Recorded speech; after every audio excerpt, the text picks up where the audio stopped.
हमारे zoom meeting का 98 दिन में सीधा परमेश्वर का वचन का अध्ययन के लिए प्रभु का दास के पास चलते हैं। पास्टर जी, आपका स्वागत है और आगे का समय आपका है।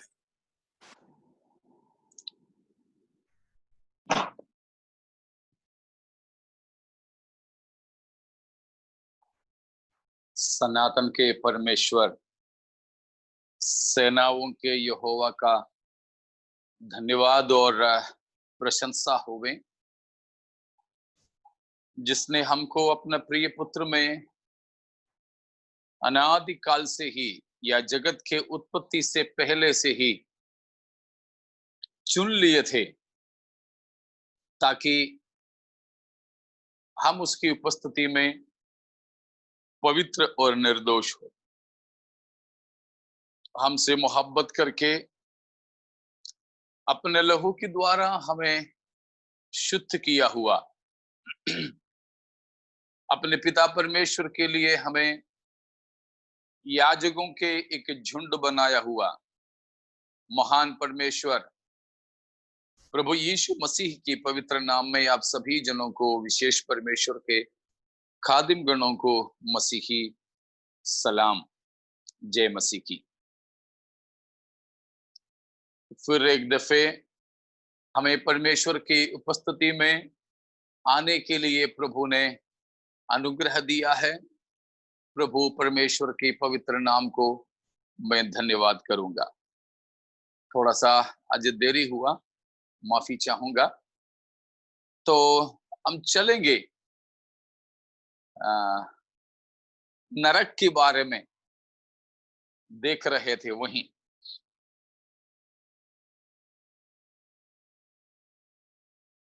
प्रभु यीशु मसीह अपने बड़े श्वेत सिंहासन पर विराजमान होकर तमाम अधर्मियों के न्याय करेंगे, तमाम पापियों के न्याय करेंगे। तो होने वाले फैसले के बारे में हम देख रहे थे। फैसले में विशेष दो बातें होती हैं। एक, गुनाह क्या है, पाप क्या है, अपराध क्या है, यह बताएंगे। उसके बाद उसमें उससे पहले न्याय का पहला ही या दूसरा ही सत्र में हमने ये भी देखा, उसमें तो हमारे तमाम गुप्त बातों के खुलासा करेंगे। तो ये सब पाप के बारे में यहां बताएंगे। उसके बाद उसका फैसला क्या है सुनाएंगे। अर्थात एक ही फैसला है उसमें, नरक। तो उस नरक के बारे में हम देख रहे थे कल से। तो नरक के लिए जो विशेष शब्द का इस्तेमाल हुआ है वो गहन्ना है। वह 12 बार बाइबल के अंदर उल्लेखित है, 12 बार गहन्ना। हेइडिस या शियोल वह 11 बार हम देख सकते हैं। वो 11 बार हम देख सकते हैं। और टार्टरस करके जो शब्द है वो है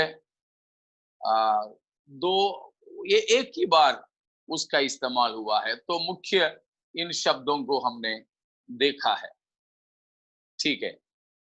तो हमने उसमें ये भी देखा कि नरक क्या है। वो एक जगह है, एक प्लेस। कैसा जगह है हमने देखा, ए प्लेस ऑफ इटर्नल पनिशमेंट। और हमने ये भी देखा कि ए प्लेस ऑफ इटर्नल सेपरेशन।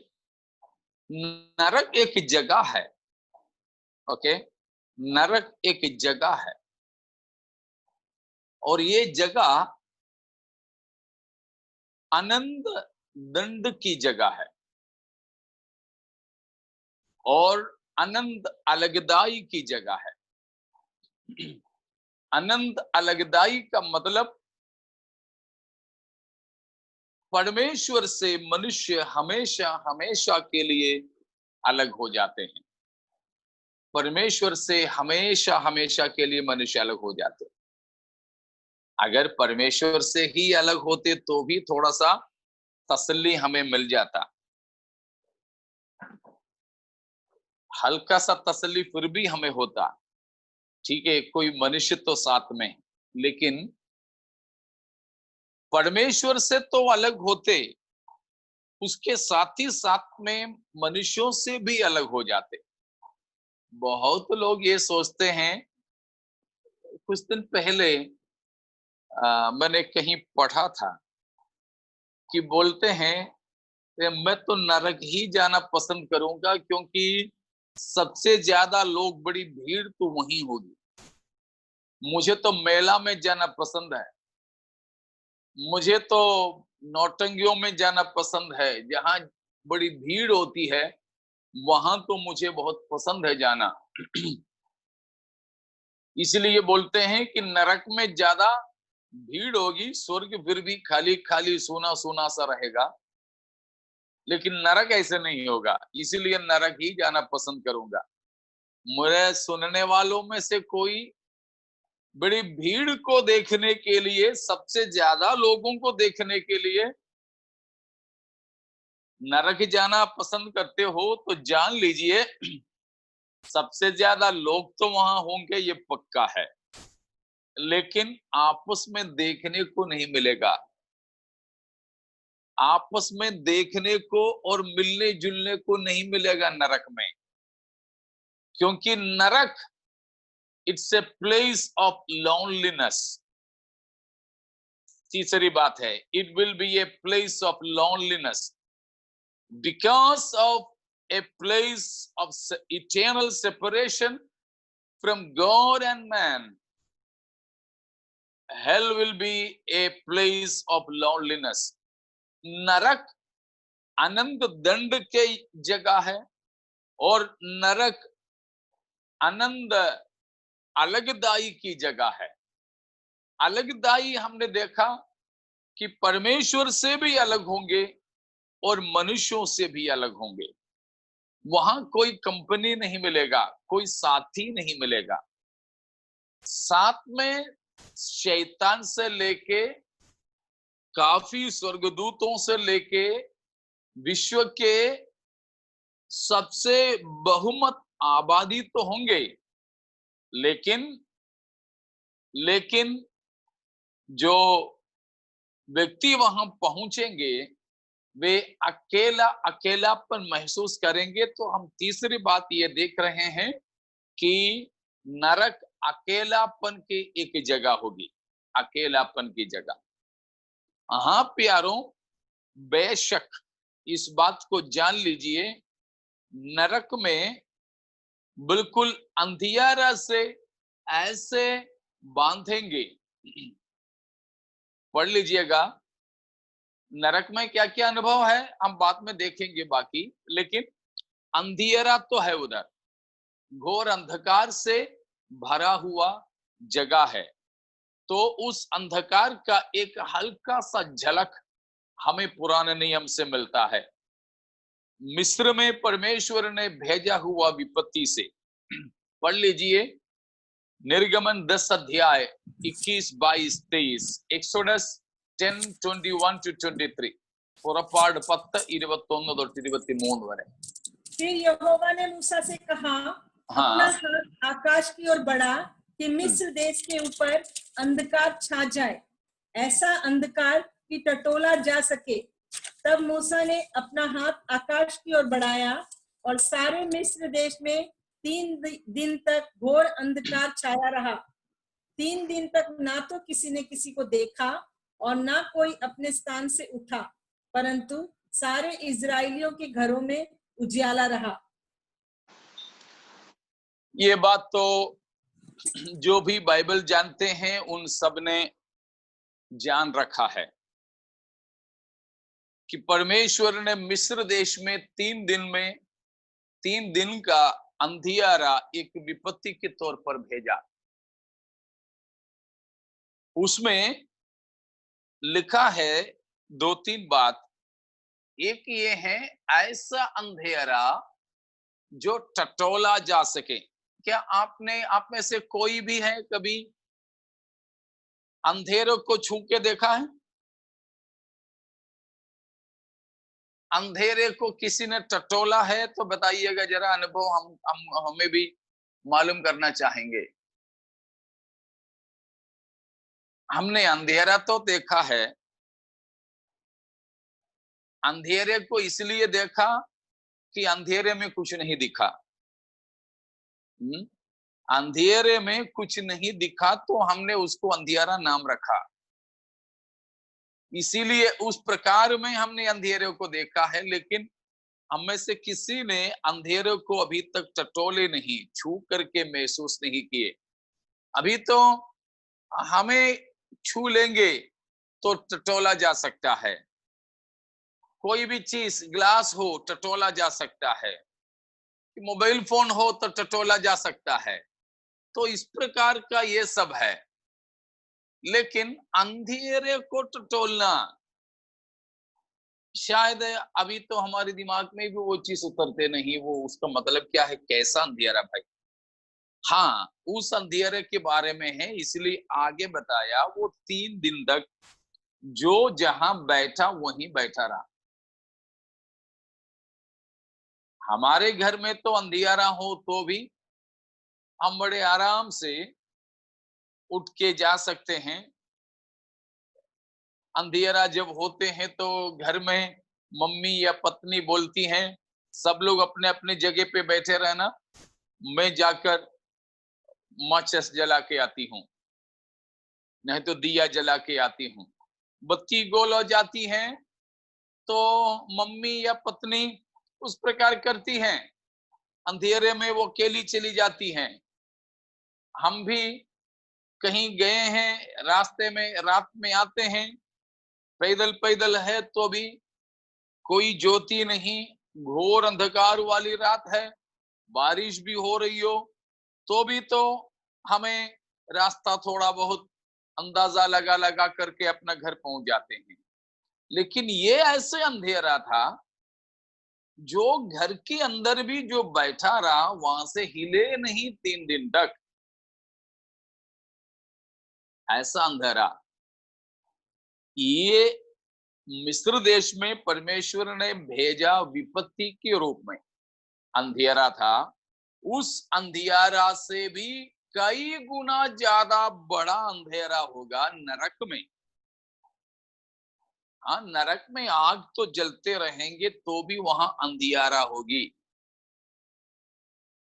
वहां अंधियारा होगी। यही तो परमेश्वर का कमाल है, यही तो कुदरत का काम है। कई लोग सोचते हैं तो वहां बहुत उजियाला होगा, जैसे किसी शॉपिंग मॉल में रात कितने भी हो जाए तो भी रात है महसूस नहीं होता है, तो इतने लाइट जलते हैं। कहीं शादी में जाते हैं, विशेषकर शहरों में, तो इतने बत्तियां जलते हैं कि ये रात है महसूस ही नहीं होते। कई लोग सोचते हैं तो नरक ऐसे बड़े उजियाला की जगह है, आग तो जलते रहते हैं। नहीं प्यारों, गलत फहमी में मत रहना, ठीक है ना। बहुत लोग नरक में जाके, अरे हम इधर आया तो जिस मकसद के लिए आए वो तो नहीं हो रहा, क्योंकि बड़े सुंदर सुंदर सुंदरी सुंदरी सितारों को देखने के लिए, विश्व के बड़े बड़े हस्तिनों को देखने के लिए नरक जाना पसंद करने वाले लोगों को भी मैंने देखा है। अरे स्वर्ग जाएंगे तो वो सितारा नहीं होगी, वो सितारा नहीं होगा, लेकिन नरक जाएंगे तो अभी तो हम उन किसी के साथ में एक सेल्फी लेने के लिए कितने तड़पते हैं, लेकिन नरक में तो अगर क्यू भी लगा लें तो भी हमें कोई घाटा नहीं है, टाइम पास भी तो होता रहेगा। बड़े सितारे वहां मिलेंगे, हाँ शायद मिलेंगे, मगर देखने जाते हो तो नहीं मिलेगा भाई। क्योंकि यहां मिस्र में क्या हो गया था, अंधियारा से लोगों को परमेश्वर ने जंजीर जैसे बांध रखा, जंजीर जैसे बांध रखा। तो ऐसा अंधियारा था, ऐसा अंधियारा। तो वो बिल्कुल अकेलापन की जगह, नरक में जो जाएगा वो एक जगह से हिलेगा नहीं, हमेशा उसी में बना रहेगा। इसीलिए नरक एक ऐसी जगह है जो बिल्कुल अकेलापन की जगह, अकेलापन की जगह, अंधियारे के उस बंधन में परमेश्वर ने उन्हें रखा हुआ है।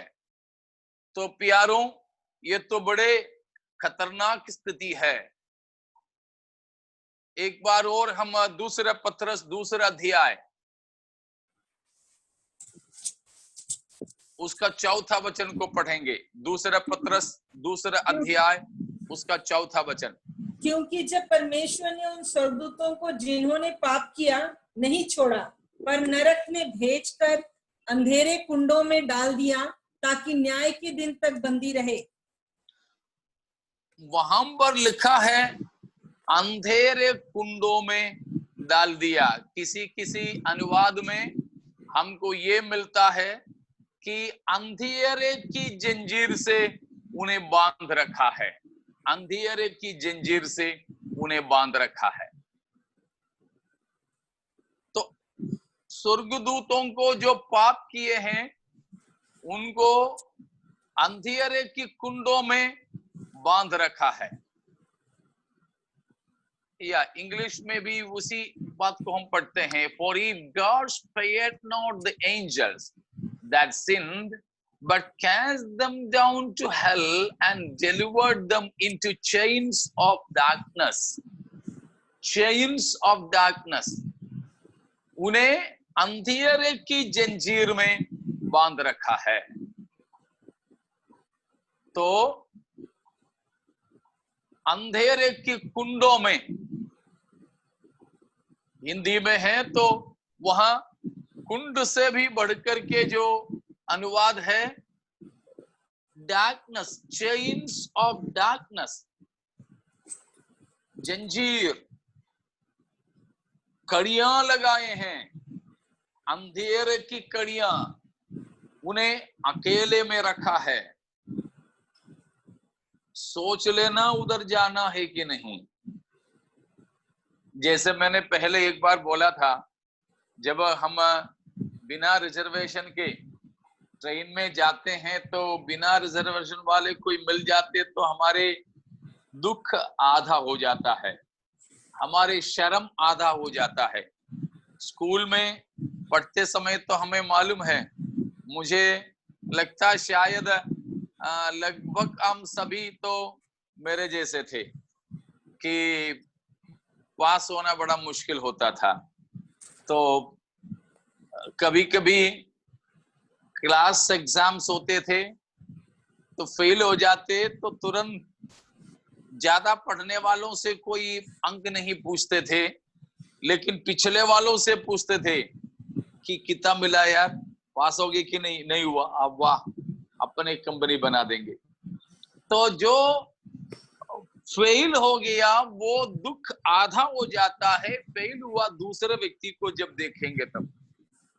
ये तो हमारे बीच में होता है। तो लोग सोचते हैं क्या होता है यार नरक में, इतने इतने लोग होंगे, हर किसी से मिलते जुलते चलेंगे, हर किसी से अपना दुख बांटते रहेंगे, वहां शर्म आने की क्या बात है। हाँ, शर्म आने की क्या बात है, लेकिन वहां दुख बांटने को नहीं मिलेगा। तो सामने वाले की रोना तो बंद हो जाए तभी तो आपकी रोना वो सुन ले। सामने वाले की शिकायत गाली देना बंद हो जाए तभी तो आपकी गाली देना वो सुन ले। नहीं होगा। और अंधियारा से एक एक को बांध रखेंगे, अकेला अकेलापन में। अभी तो आपको मालूम है पिछले कुछ महीनों से लॉकडाउन है। पिछले महीना तो लॉकडाउन खुल गया, अब आज से लॉकडाउन खुल जाने का दूसरा पड़ाव में है, फिर भी अभी हमारे मुंबई में 2 किलोमीटर से ज्यादा हमको सफर करने की अनुमति नहीं दिया गया है। 2 किलोमीटर के अंदर अंदर जा सकते हो। अब ना जाने 2 किलोमीटर कैसे नापेंगे। पुलिस वाले 2 किलोमीटर के अंदर ही खड़े होकर के बोलेगा तुम 2 किलोमीटर ज्यादा आ गया तो कैसे हम नाप करके बताएंगे, ये कुछ पता नहीं। जो भी है, हम अभी अपने अपने घरों में हैं, कम से कम घर वाले सब है, मोबाइल फोन है, 4G कनेक्शन है, बिजली है, बराबर हम मोबाइल को चार्ज कर पा रहे हैं। ठीक है, बहुत से ऐसे नव माध्यम के द्वारा, सोशल मीडिया के द्वारा हम लोगों से मिलते जुलते, ये देखते वो देखते, ये सब कुछ हो रहा है। बहुत आराम से खाने को मिल रहा है, सोने को मिल रहा है, सो रहे हैं, खा रहे हैं, टीवी में नहीं तो कंप्यूटर में नहीं तो मोबाइल में प्रोग्राम्स देख रहे हैं, मजा चख रहे हैं। फिर भी हम बोलते हैं घर बैठे बैठे पक गया। घड़ी घड़ी में घर वालों के साथ ये तमाम प्रकार की सुख सुविधाओं के साथ बैठे रहने से हम पक गए, तो नरक जाने वालों के पास में बेटा 4G कनेक्शन नहीं होगा, वाईफाई कनेक्शन भी नहीं होगा, छोड़ो पुराना वाला 2G कनेक्शन तक नहीं रहेगी। ठीक है, आईपॉड नहीं होगा, आईफोन नहीं होगी, सैमसंग नहीं होगा, नोकिया नहीं होगी, वो पुराना वाला नोकिया का लंबा वाला है ना, वो तक नहीं मिलेगा, वो भारी वाला वो तक नहीं मिलेगा। वहां तक कोई नाचने वाली नहीं आएगी, नाचने वाला नहीं आएगा।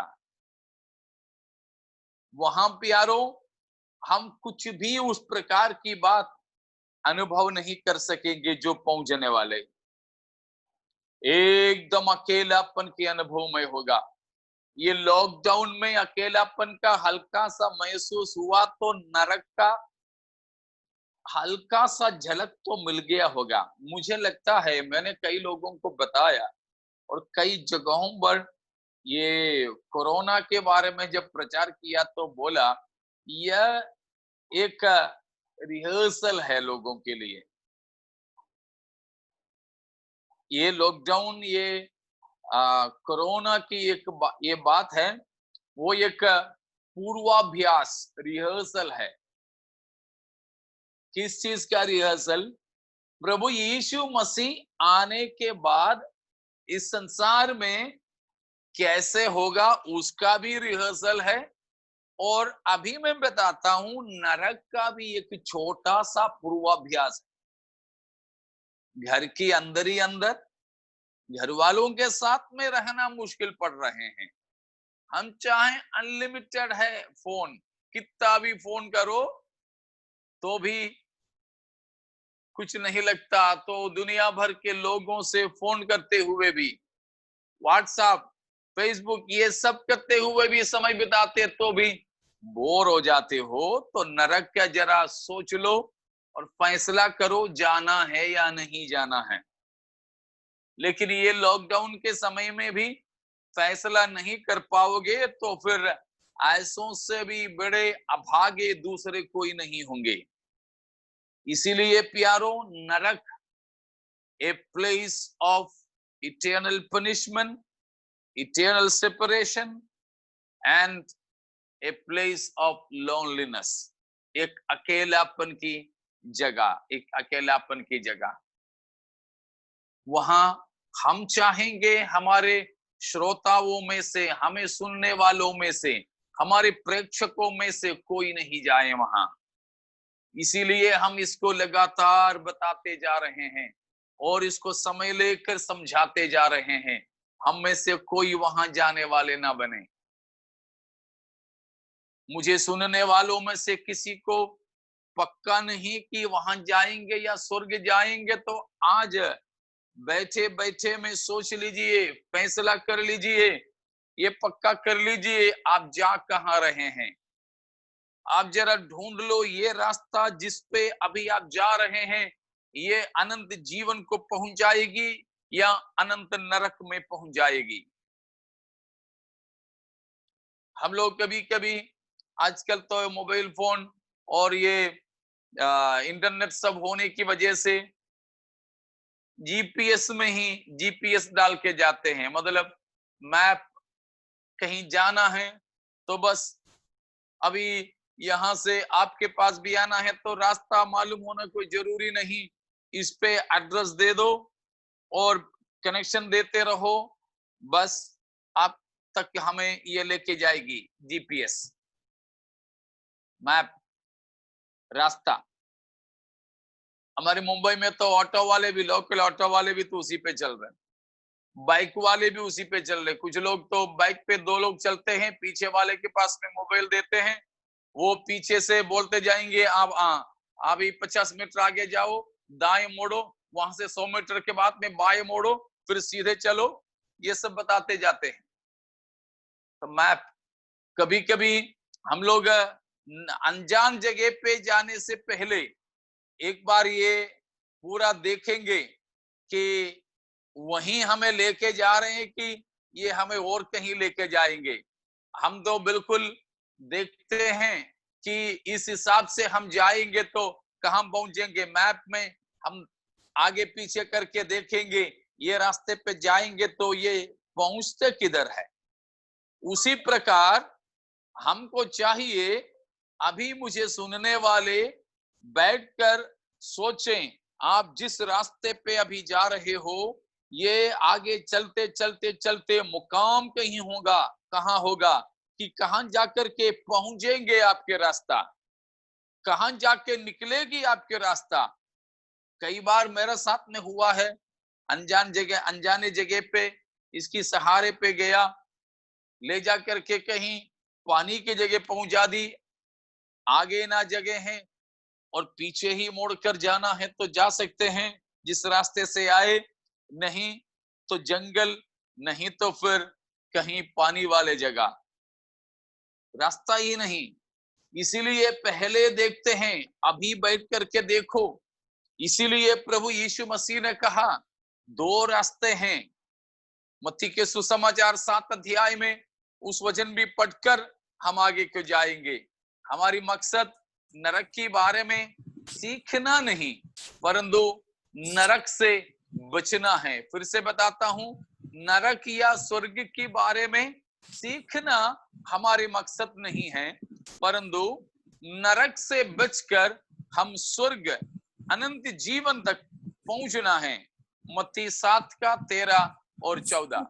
सकेत फाटक से प्रवेश करो, क्योंकि चौड़ा है वह फाटक और सरल है वह मार्ग जो विनाश को पहुंचाता है, और बहुत से हैं जो उसमें प्रवेश करते हैं।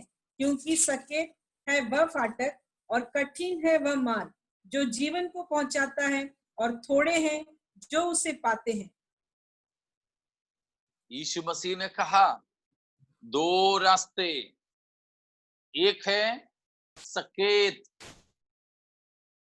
और दूसरा है चौड़ा।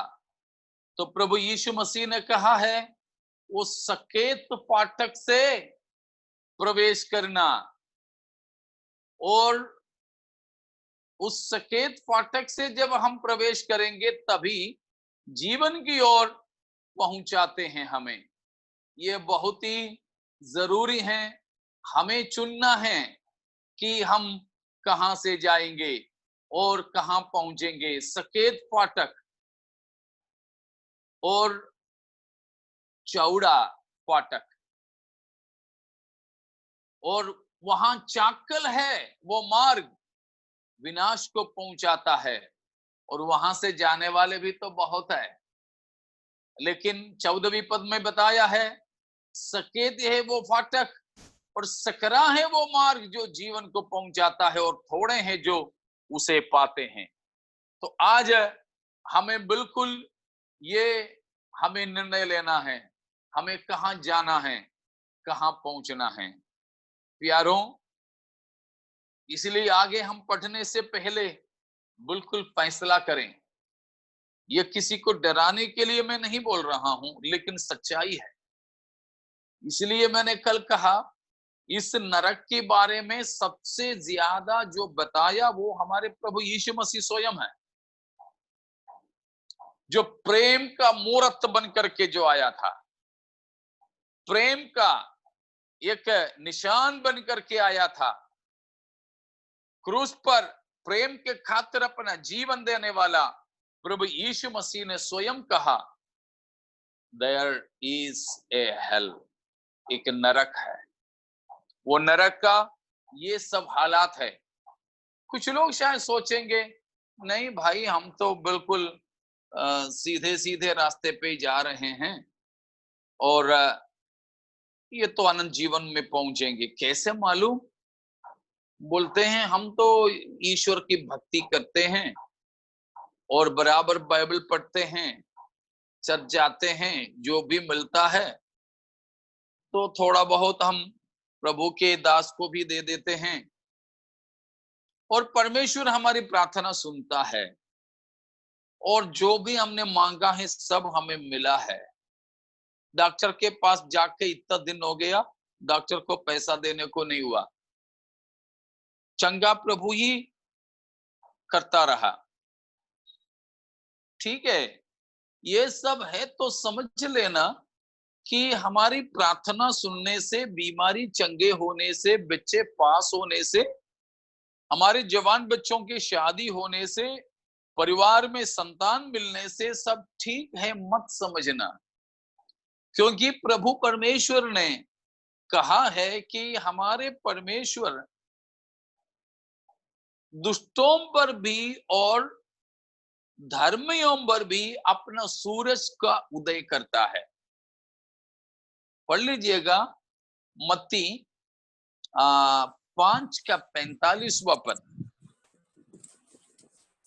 5:45। जिससे तुम अपने स्वर्गीय पिता की संतान ठहरोगे, क्योंकि वह भले और बुरे दोनों पर अपना सूर्य उदय करता है और धर्मी और अधर्मी दोनों पर मेह बरसाता है। देखो, यहां धार्मिकता के हिसाब से नहीं है बरसात, यहां अधार्मिकता के हिसाब से नहीं है सूखा। ठीक है, प्रेरितों के काम 14:17 भी पढ़ लीजिएगा, एक्ट्स 14:17।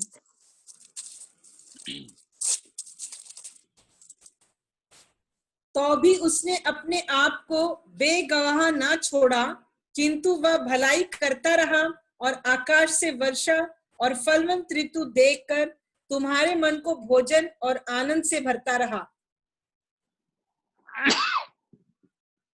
मूर्ति पूजा करने वाले लोगों से पौलुस और बरनबास के प्रचार है कि परमेश्वर ने तुम लोगों को अपना गवाही देता रहा है, क्योंकि परमेश्वर भलाई करता रहा तुम्हारे साथ।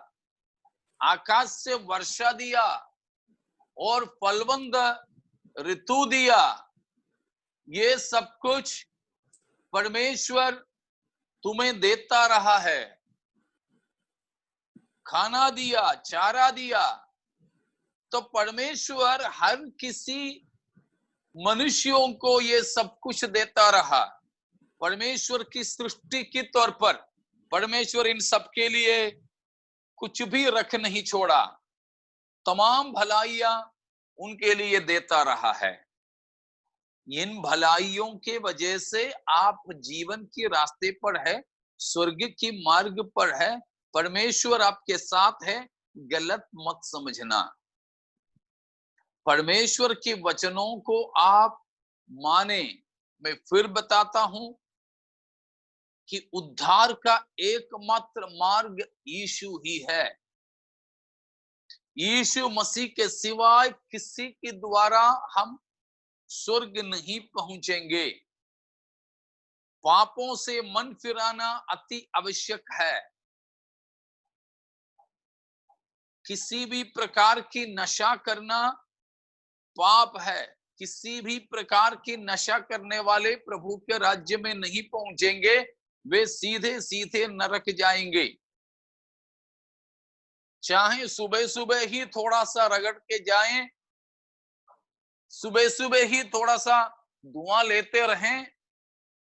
सुबह सुबह का मतलब समझ में आ रहा होगा आपको ना, लोटा लेके जाएंगे तब बोलते हैं कि बस बाकी समय में नहीं, लोटा लेके जाएंगे तभी तो एक लेता हूं, एक पूरा नहीं लेता, दो चार धुआं खींचता हूं तो काम हो जाता है, तो मैं रख देता हूं, फिर अगले दिन ही करता हूं।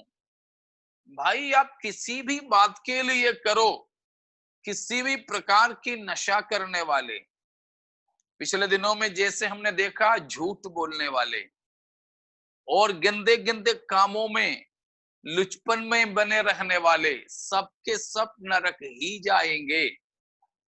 प्यारों, हमारी जिंदगी में ऐसा नौबत ना हो, इसीलिए पक्का करें आप पापों से मन फिराए हैं और आप यीशु मसीह को अपना मुक्तिदाता और प्रभु जानकर अंगीकार किया है।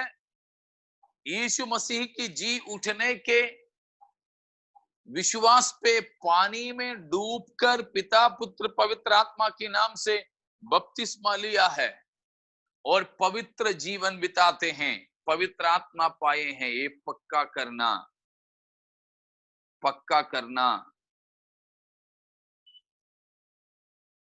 तो नरक एक अकेलापन की जगह है।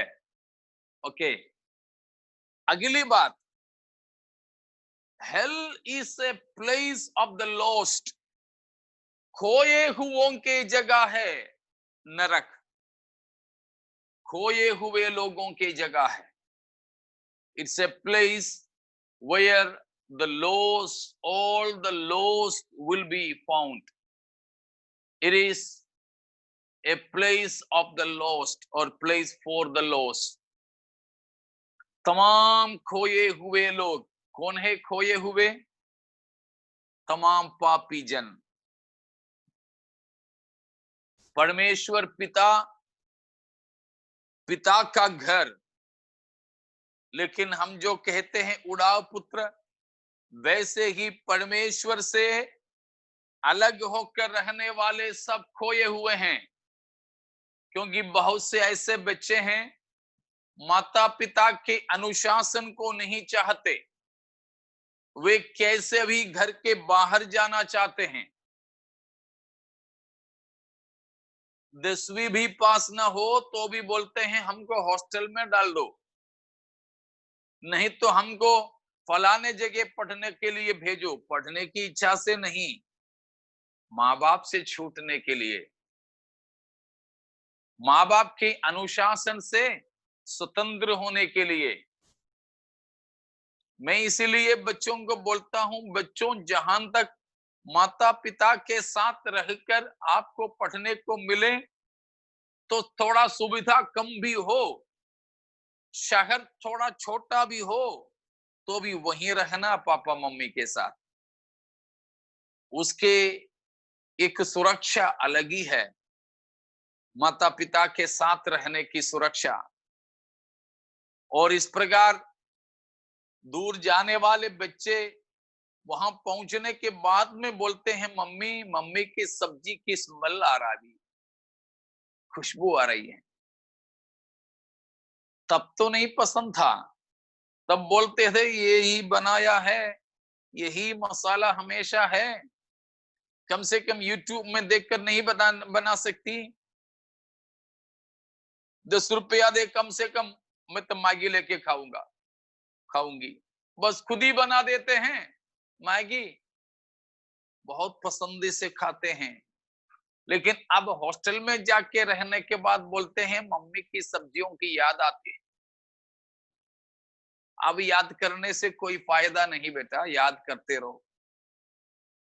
इसी प्रकार परमेश्वर पिता के घर से हम दूर हो जाते हैं, परमेश्वर के अनुशासन से दूर, परमेश्वर के ताड़नाओं से हम बच निकलने की कोशिश करते हैं। ऐसे लोगों का नाम है खोए हुए लोग, पिता परमेश्वर के लिए नष्ट हुए लोग। The lost people, all the sinners are lost unto the Lord. हर एक पापी मनुष्य परमेश्वर के लिए खोया हुआ, खोई हुई है। हर एक पापी परमेश्वर से दूर हुए हैं, परमेश्वर के बिना जिंदगी बिताने वाले हैं। ये हैं मनुष्यों की हालात। तो नरक ऐसी जगह है कि ये तमाम खोए हुए लोग मरने के बाद जहां पहुंच जाते हैं, जिनके अनंतकालीन जिंदगी वहीं बिताते हैं। तमाम खोए हुओं का वो जगह है। Praise God. All those who remain unsaved even after death, मृत्यु के बाद भी उद्धार न पाए हुए हैं जो खोए हुए लोग। So lost people, they are all who remain unsaved even after death. मृत्यु के बाद में भी खोए हुए रहते हैं, उद्धार न पाए हुए रहते हैं, वे हैं खोए हुए। उनका दूसरा एक नाम है नाश होने वाले लोग। खोए हुओं का दूसरा नाम है नाश होने वाले लोग। perishing people. The lost means those who are perishing, those who are being perished. Praise God.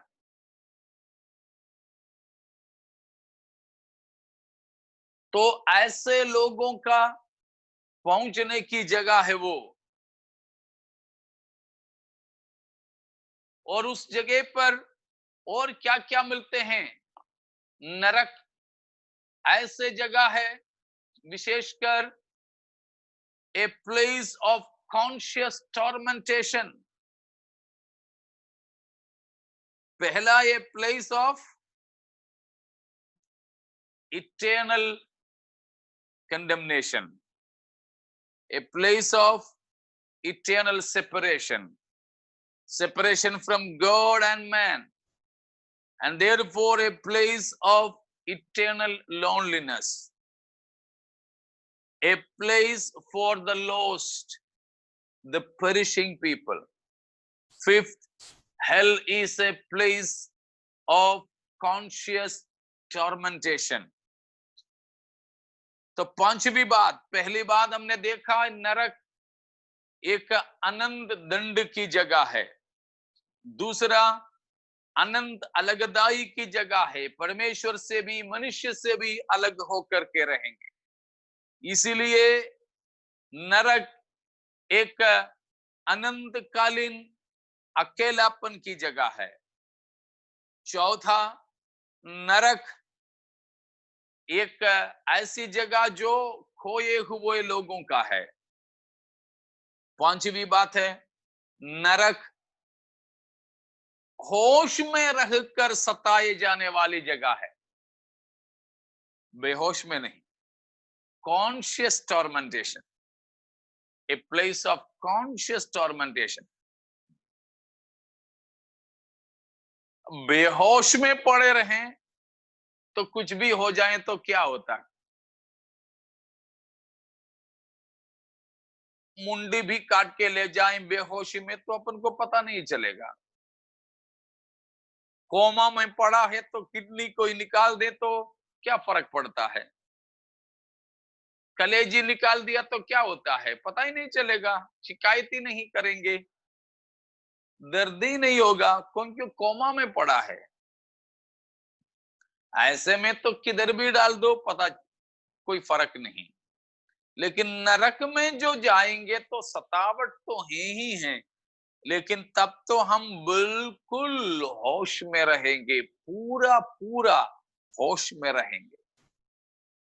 बिल्कुल होश में रख करके वहां पहुंचने वालों को ताड़ना दिया जाएगा, वो ताड़ना नहीं, दंड दिया जाएगा, पीड़ा दिया जाएगा, तकलीफ दिया जाएगा। तो प्यारों, ये मत सोचना कि बेहोशी में है। इसीलिए है मरने के, जब हम शरीर में मरते हैं, न्याय के लिए तो बहुत टाइम है अभी। अगर आज यीशु मसीह आए तो भी 1000 साल लगेगा, 1000 साल राज्य के बाद ही होगा। तो आज प्रभु यीशु मसीह कलीसिया को लेने आए तो भी 1000 साल के बाद ही ये सब घटना होने वाली हो। हाँ, 1000 साल है सोच कर मत रहना। अभी अगर मर जाते हैं तो ये अभी से शुरू हो जाता है, क्योंकि पीड़ा की जगह पहुंच जाते हैं। शरीर जब मरता है, पहले भी मैंने बोला था, अभी तो 3 चीज एक साथ में है, आत्मा, प्राण और शरीर, तीनों बिल्कुल दोस्ती दोस्ती में है, मिले जुले रह रहे हैं, ठीक है। लेकिन मृत्यु में क्या होता है, आत्मा और प्राण शरीर को छोड़ देते हैं।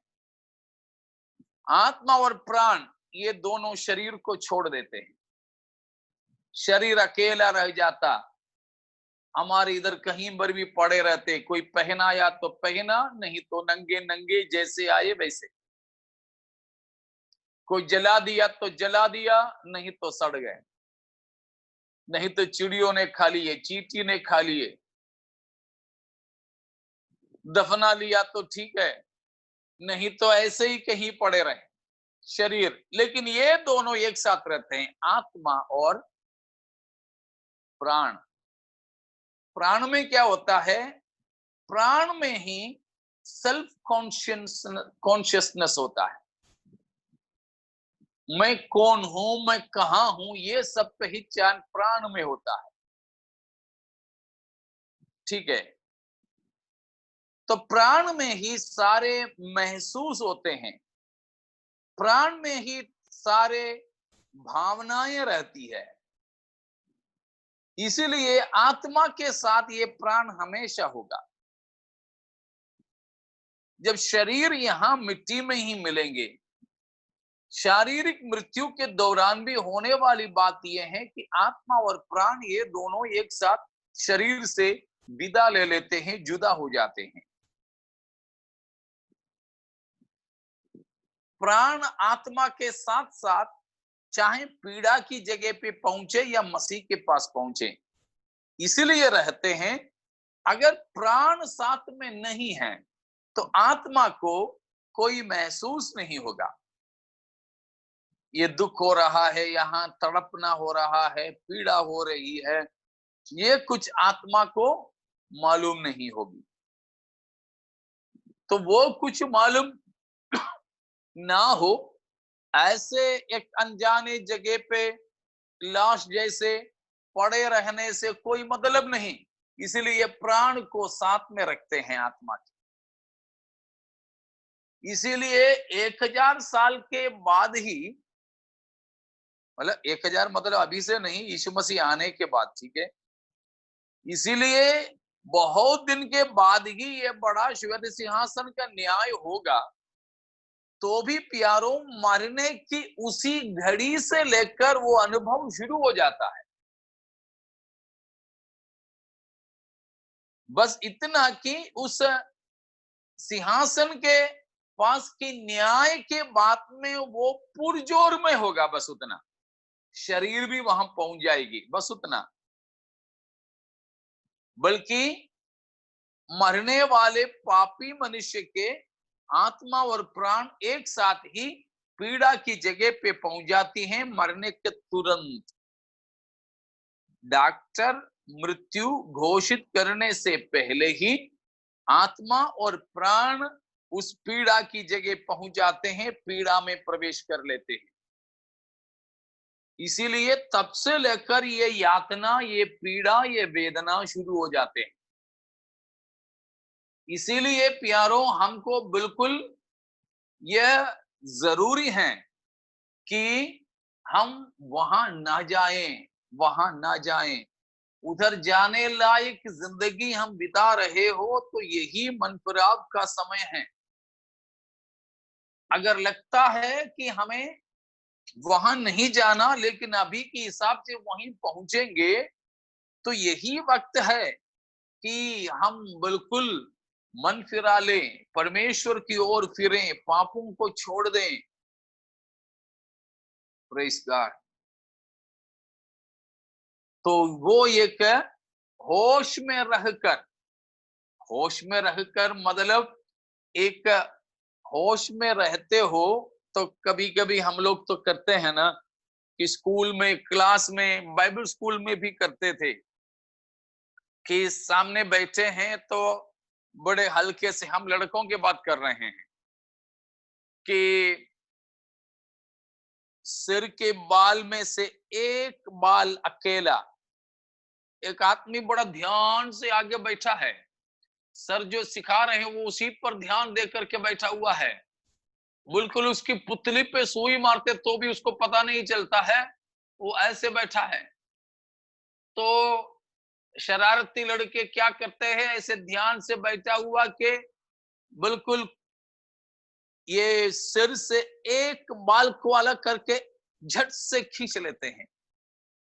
तो ये हल्का सा खुजली जैसे पड़ता है, उसी पे ध्यान दिया हुआ आदमी, उसी पे ध्यान देता हुआ यहाँ हल्का सा खुजाता है, तो पीछे बैठने वाले हंसते हैं।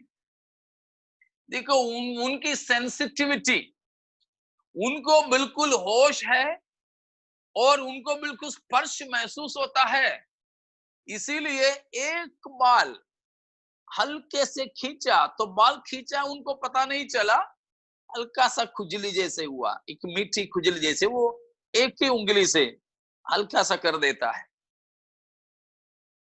तो वो फिर ध्यान देने लग जाता है, तब तक दूसरा खींचता है।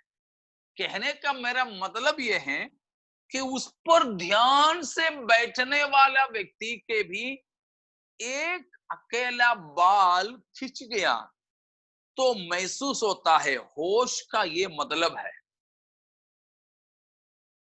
कभी कभी मैं, ये परमेश्वर की आत्मा ने मुझे सिखाया हुआ एक बात है कि हमारे शरीर के सबसे हल्का सा छोटा सा बाल है हमारी पलक का बाल, पलक, आंख की पलक, उसमें का एक छोटा सा भी बाल अगर हमारे शरीर में कहीं गिर गया, हमको नहीं पता लेकिन महसूस हो जाता है, होश में है तब महसूस हो जाता है, देखेंगे नहीं फिर भी हाथ तो बराबर उसी जगह पे पहुंच जाएगा, जरा सा हिला देंगे तो पता चलता कुछ तो है, लेकर के देखते हैं तो एक पलक का बाल गिरा है, या एक लाल लाल सा छोटी छोटी चींटी है, वो हमारे शरीर में कहीं पर भी चलने लगते हैं तो हमें महसूस होता है,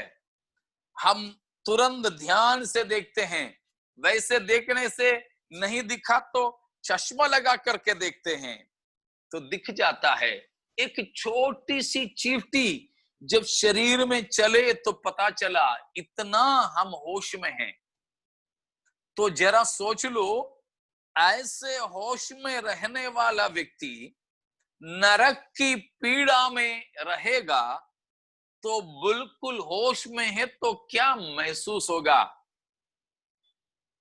और होश में तो केवल इतना ही नहीं कि बाहर से होने वाली पीड़ा की महसूस हो, परंतु वो भी सब याद आएगा, कैसे कैसे वचन हम सुने थे, सुनाए थे और पवित्र जीवन बिताने का प्रावधान था, हमने नहीं बिताया, उन सबको भी याद करेंगे जो हमको पाप की जिंदगी में खींच करके ले गए थे थोड़े समय की मजा के लिए। ये सब बिल्कुल हमें होश होगा, वहां पढ़ने वालों को कभी भी एक पल भी उनको आराम करने के लिए नहीं मिलेगा। शारीरिक पीड़ाएं अलग से मानसिक पीड़ाएं अलग से, और पुरानी सब यादें ऐसे हमको शिकार करती रहेगी। पुरानी यादें, काश मैं उस समय उनके कहना मान लिया होता, काश मैंने एक बार अंगीकार किया हुआ सच्चाई पर बना रहा होता, लेकिन अभी याद करने से क्या होगा। इस प्रकार पूरा पूरा होश के साथ में सताए जाने वाली जगह है नरक। तो यहां पर एक बहुत ही बड़े खतरनाक शब्द है टॉर्मेंट। टॉर्मेंट या सताना, सताना। देखिए लूक 16 का 23वां वचन, कल भी शायद हम पढ़े थे, फिर भी लूक 16 का 23। और अधोलोक में उसने पीड़ा में पड़े हुए अपनी आंखें उठाई और दूर से अब्राहम की गोद में लाजर को देखा। 28। क्योंकि मेरे 5 भाई हैं, वह उनके सामने इन बातों की गवाही दे, ऐसा ना हो कि वे भी इस पीड़ा की जगह में आए।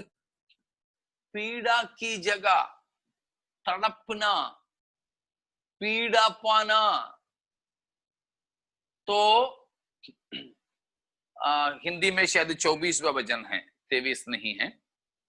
तो पीड़ा, तड़पना। और उसी प्रकार प्रकाशित वाक्य 20 का 10,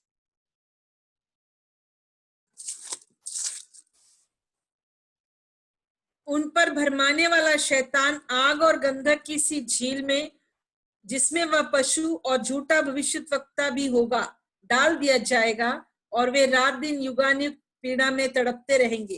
पीड़ा में तड़पते रहना, यही है टॉर्मेंटेशन। तो उसके लिए दिया गया मूल शब्द बाइबल में, विशेषकर नया नियम में 20 से अधिक बार पाए जाते हैं। ये जो पीड़ा के लिए दिया गया जो मूल शब्द है, मूल भाषा में बाजानाइजो, बाजानाइजो, BASA NIZO, BASA NIZO, बाना, बासानाइजो, वो है क्रिया शब्द है, वर्ब है, वर्ब है। बसानोस नाउन है, संज्ञा है, बसानोस। तो ये सारे शब्द और भी 2-3 नाउन शब्द है, संज्ञाएं हैं। तो ये सब मिलाकर नया नियम में 20 से अधिक बार पाए जाते हैं, 20 से अधिक बार पाए जाते हैं।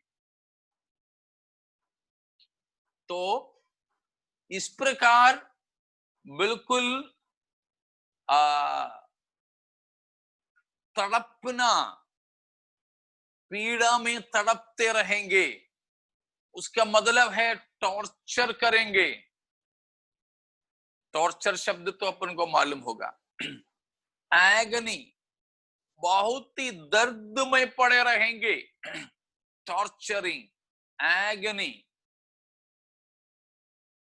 डीप सीवियर सफरिंग, बड़े गंभीर तरीके से तड़पते रहना, परेशानी में पड़े रहना, ऐसी जगह है ये जो नरक की जगह, नरक की जगह। प्रकाशित वाक्य 14वीं अध्याय में भी देख लीजिएगा, उसके 9 से लेकर 11 तक की पद। प्रकाशित वाक्य 14 का 9 से 11 तक। फिर इनके बाद एक और तीसरा स्वर्गदूत बड़े शब्द से यह कहता हुआ आया, जो कोई उस पशु और उसकी मूर्ति की पूजा करे और अपने माथे या अपने हाथ पर उसकी छाप ले, वह परमेश्वर के प्रकोप की निरी मदिरा जो उसके क्रोध के कटोरे में डाली गई है पिएगा, और पवित्र स्वर्गदूतों के सामने और मेमने के सामने आग और गंधक की पीड़ा में पड़ेगा। उनकी पीड़ा का धुआं युगानुयुग उठता रहेगा, और जो उस पशु और उसकी मूर्ति की पूजा करते हैं और जो उसके नाम की छाप लेते हैं, उनको रात दिन चैन ना मिलेगा। पवित्र लोगों का धीरज इसी में है जो परमेश्वर की आज्ञाओं को मानते और यीशु पर विश्वास रखते हैं। फिर मैंने स्वर्ग से यह शब्द सुना, लिख, जो मृतक प्रभु में मरते हैं वे अब से धन्य हैं। आत्मा कहता है हाँ, क्योंकि वे अपने सारे परिश्रम से विश्राम पाएंगे और बस। उनके कार्य। तो यहां पर कुछ शब्दों को आपने देखा, चैन नहीं मिलेगा, बेचैनी और पीड़ा, तड़पना, ये सारे अनुभव है। 9:5 में भी देखिएगा, 9:5, उन्हें लोगों को मार डालने का तो नहीं, पर 5 महीने तक पीड़ा देने का अधिकार दिया गया। टॉर्चर करना, पीड़ा देना, पीड़ा देना, तो ये सारे अनुभव है नरक में। और भी नरक का अनुभव है, प्रभु चाहिए तो हम वो उसको कल देखेंगे। तो इस प्रकार नरक में बिल्कुल होश में रहकर, इसीलिए प्यारो हम न कह सके कि मैंने इसके बारे में नहीं जाना, मैंने इसके बारे में नहीं जाना, ये न कहने पावे। इसलिए मैं इन बातों को भी थोड़ा समय लेकर के आपके सामने प्रस्तुत कर रहा हूं। तो हमारी जिंदगी में चाहिए संकल्प लें, उस सकरा मार्ग से चलें, उस सकेत फाटक से प्रवेश करें। किसी ने कहा है कि आप आओ भाई, वो रास्ता तो चौड़ा है लेकिन भीड़ है उधर, लेकिन ये रास्ता तो सकरा है मगर ये तो खाली है।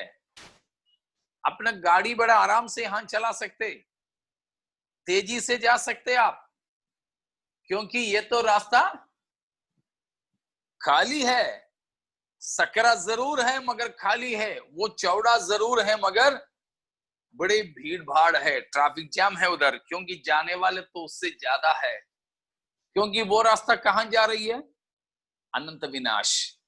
लेकिन उस भीड़ वाले रास्ते से अलग हो जाओ। इसीलिए है प्रभु के पास आने वाले बहुत ही कम है। परमेश्वर बड़ी भीड़ को नहीं ला सकते ऐसे नहीं, लेकिन नहीं, बिल्कुल स्वेच्छा से चुनकर इसी रास्ते पर आने वालों के साथ हमारे परमेश्वर रहेंगे। प्यारों, यहां सकेती है, सकरापन है, मगर हम अनंत जीवन में परमेश्वर के साथ प्रवेश करेंगे। तो आइए नरक के इन अवस्थाओं को समझकर वहां न जाने की संकल्प लेते हुए हमारे रास्ते को अगर मोड़ना है तो मोड़ लें, हमारी जिंदगी को बदलना है तो बदल दें, प्रभु के राहों पर हम आ जाएं, पवित्रताई के लिए अपने आप को समर्पण करें। हालेलुया।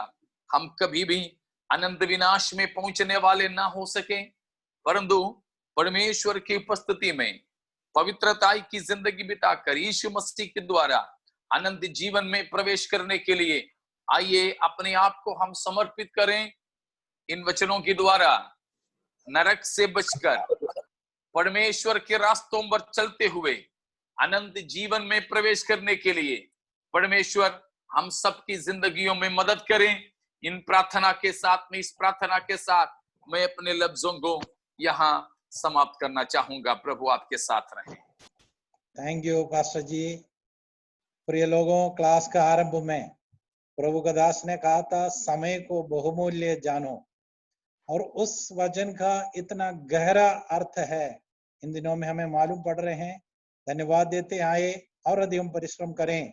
प्रभु का आगमन में हमारा आत्मा, प्राण और शरीर निर्दोष साबित हो जाएं और उसके लिए भरपूर परिश्रम करेंगे। आज रात को 8 बजे पास्टर सीपी मैथ्यू भोपाल परमेश्वर का वचन से मनादी करेंगे। आइए हम लोग प्रार्थना करके सभा को समाप्त करेंगे।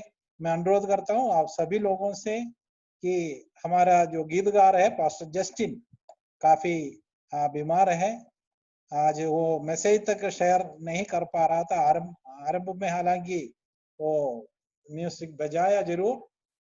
उनका तबीयत काफी खराब है, सांस लेने में दिक्कत हो रहे हैं। आइए हम प्रार्थना करके सभा को समाप्त करेंगे। उनको भी आप प्रार्थना में स्मरण करें। पास्टर फिलिप ओजे प्रार्थना में सहायता करेंगे।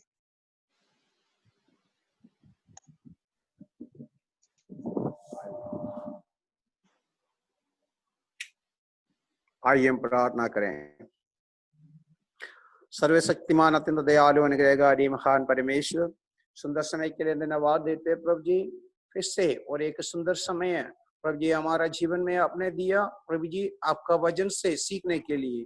प्रभु जी समय को बहुमूल्य समझकर प्रभु जी इस मेरी परिस्थितियों में भी इन दिनों में प्रभु आप हम हर एक को आपके उपस्थिति में हमें रखा प्रभु, आपका वचन सीखने के लिए मैं अभी तक सहायता किया। हम धन्यवाद करते हैं प्रभु जी, और खास करके आपके श्रेष्ठ दासों के धन्यवाद देते हैं प्रभु जी। आपका दास को भी आपने शक्ति दिया, बल दिया, आपका सामर्थ्य और पवित्र आत्मा का अभिषेक से भरपूर करके प्रभु जी हम हर एक को आपके जीवित मन्ना प्रभु जी आपके आत्मिक भोजन से हमें तृप्त करने के लिए अभी तक आपके दास को भी आपने सहायता किया और अभिषेक किया, सामर्थ्य से भर दिया। हम धन्यवाद देते हैं प्रभु जी। आने वाले दिनों में भी प्रभु जी और भी बहुत ऐसे आपको दास को भी इस्तेमाल कीजिए, आपका आशीषों से और आपका सामर्थ्यों से और भी भर दीजिए प्रभु। हम धन्यवाद देते हैं प्रभु जी। इस मीटिंग में जुड़े हुए तमाम लोगों को आपका हाथों में सुनकर प्रार्थना करते हैं प्रभु जी, सभी का जीवन में ये आशीष का कारण बन गया। हम धन्यवाद देते हैं प्रभु जी। और खास करके प्रभु जी हमारे पास्टर जस्टिन के लिए दुआ मांगते हैं प्रभु जी। दिनों में प्रभु जी उनका तबीयत खराब है, इससे सुना प्रभु जी, जो कोई भी बीमारी हो हम मिलकर इस समय प्रभु जी आपके दास के लिए दुआ मांगते हैं प्रभु जी। प्रभु जी आपके चंगाई के हाथ आपके दास के ऊपर लगाइए, पूर्ण इस चंगाई प्रदान कीजिए प्रभु जी। हम मिलकर दुआ मांगते हैं प्रभु जी। और प्रभु जी हम ऐसा खबर सुन पाए, ऐसा कुछ खबरें सुन पाए, मैं ठीक हूँ, मैं परमेश्वर मुझे चंगाई किया है करके ये कुछ खबरें सुनने के लिए आपने हमें सहायता कर मदद कर प्रभु जी। हम सब विश्वास के साथ हम मिलकर प्रार्थना करते हैं आपका दास के लिए। आपने ऐसे आपके दास को चंगाई दिया है, इसी प्रकार ये विश्वास के साथ हम हर एक को फिर से और एक बार आपका हाथों में सौंपते हुए श्रेष्ठ परमेश्वर के दास को भी और एक बार आपका हाथों में सौंपते हुए भी, और प्रभु जी आज शाम के मीटिंग को भी आपका हाथों में सौंपते हैं प्रभु जी। वो भी हम हर एक का जीवन के अनुग्रह का आशीष का कारण बन सा है प्रभु। हम हर एक को फिर से एक बार आपका हाथों में सौंपते हैं प्रभु जी। आप हमारा प्रार्थना सुना इसलिए धन्यवाद हो। हमारे उद्धार करता प्रभु यीशु मसीह के मीठ और पवित्र नाम से मांगते सुनो और ग्रहण कर पिता। आमीन आमीन। जय मसीह। आप सबको बहुतायत से आशीष दे। Thank you. Praise the Lord सबको। Praise the Lord. Praise the Lord. Praise the